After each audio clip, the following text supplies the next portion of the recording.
Olá, boa tarde. Estamos iniciando a Web TV Esportes dos jornais do Grupo Sinos. Meu nome é Bruno Colombo. Hoje nós vamos falar aqui sobre a partida do Grêmio contra o Nacional pela Libertadores, a vitória, o Gauchão, a final, o Clássico Grenal, e também sobre a VoleiSul.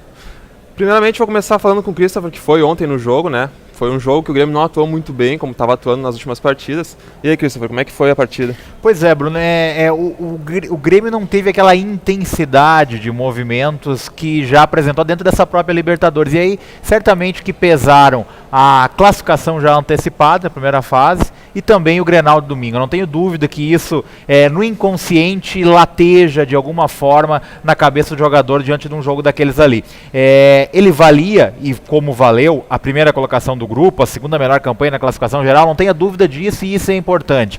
Agora, no íntimo do jogador, fica muito mais latente a possibilidade de ficar de fora, por exemplo, da decisão do Gauchão, no caso de uma lesão, ou guardar um pouquinho mais o oxigênio, aquela dor muscular pode ser evitada aqui e ali, diante desse jogo porque não tinha um objetivo tão grande no horizonte. E aí, certamente, isso influenciou na partida do Grêmio, que é muito superior ao Nacional, não tenha dúvida disso. O time nacional, inclusive, é uma das decepções dessa Copa Libertadores, um time de tradição, mas que não apresentou nada para merecer muito mais do que conseguiu, que foi apenas um ponto na primeira fase.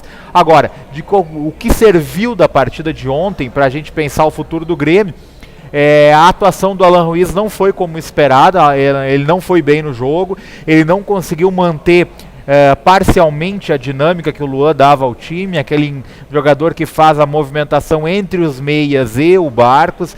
Ele esteve ali posicionado, mas não conseguiu dar continuidade a boa parte das jogadas. Ele foi meio lento e foi meio, por vezes, até um pouco preguiçoso. Ele joga muito mais do que aquilo ali que ele mostrou, e já mostrou, inclusive, no Grêmio nessa temporada.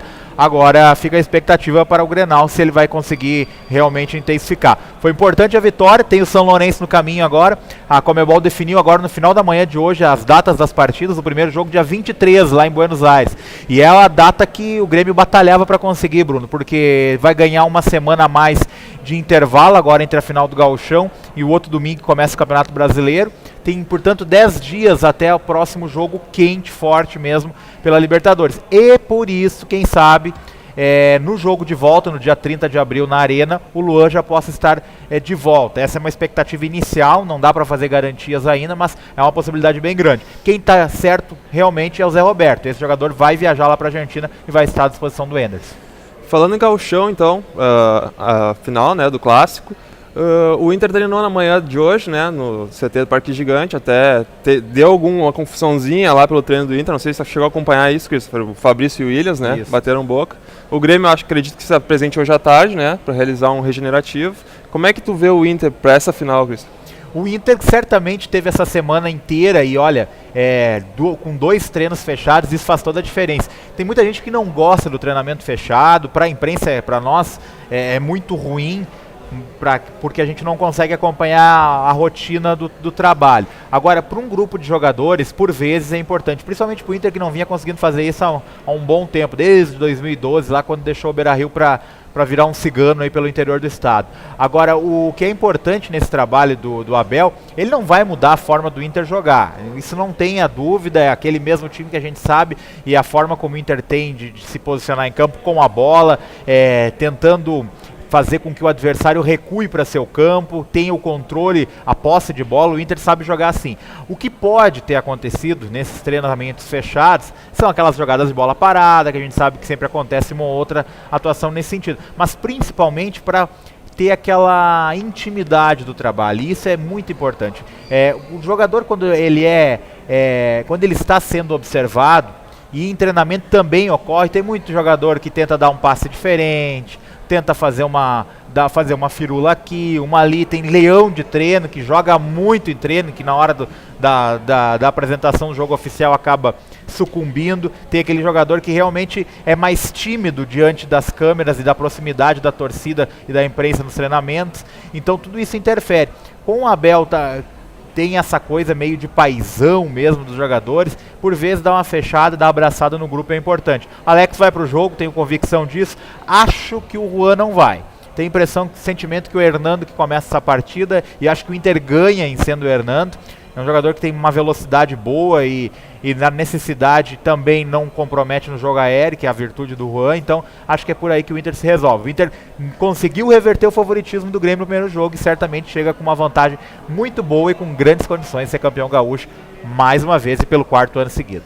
Bom, então a gente vai falar também agora um pouco sobre Volesul, né? O Volesul iniciou a sua caminhada hoje em busca do título da Superliga B, viajou amanhã de hoje, né?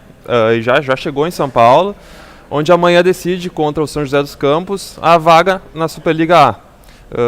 É um fato recente, assim, histórico, porque eles foram fundados em dezembro de 2013. Exato. Então, o que tu imagina, Cristian, para essa partida? Eles já se enfrentaram, aqui a Volesul perdeu por 3-7-2 e lá venceu. Também por 3-2. Né? O que se pode projetar para esse confronto? É o verdadeiro tira-teima, né? É uma igualdade impressionante, né, nesse confronto. Eu assisti o jogo contra o São José dos Campos aqui em Novo Hamburgo. Aquele jogo, a Volesul começou mal e conseguiu se recuperar no decorrer da partida, mas acabou perdendo o tie-break. É um time, não é superior à Volesul, dá para encarar o jogo forte. O São José dos Campos começou muito mal a Superliga e cresceu na reta final e conseguiu as melhores colocações ali. Enquanto a Volesul oscilou muito dentro da competição, mas também teve uma chegada forte. Não dá para apontar vantagem para os paulistas por jogar em casa. A gente não sabe exatamente ainda como está a questão de presença de público. O André, nosso colega que está lá, durante a tarde certamente vai buscar essa informação, mas eu acredito que dá sim. A Volesul entra em nível de paridade para essa conquista. É um mérito gigantesco do trabalho realizado com o apoio da Paquetá Esportes, com uma comissão técnica experiente.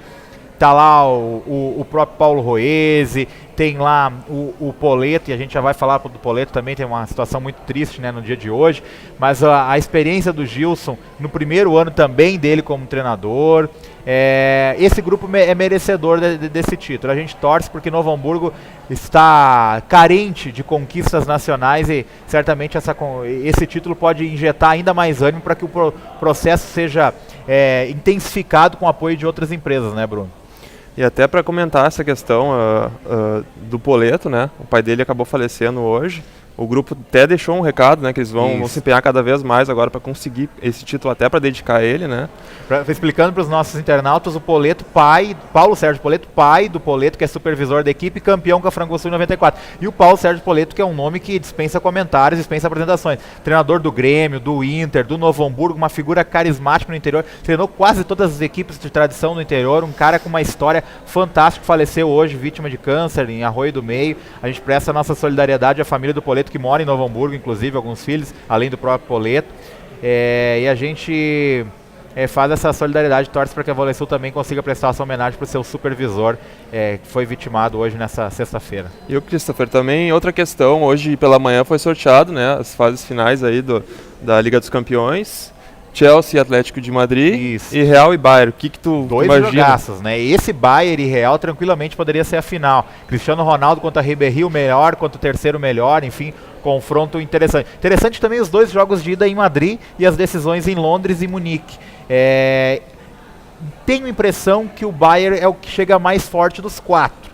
Mas no mata-mata, Bruno, é difícil identificar favoritos. Jogos também na semana dia 22, 23 e 29 e 30, as decisões. Duas semifinais impressionantes. Fica aí ficam as apostas, mas acho que pode dar Bayern e quem sabe aí Atlético de Madrid na final. Acho que seria uma final muito justa. O campeão alemão e o líder do campeonato espanhol do momento.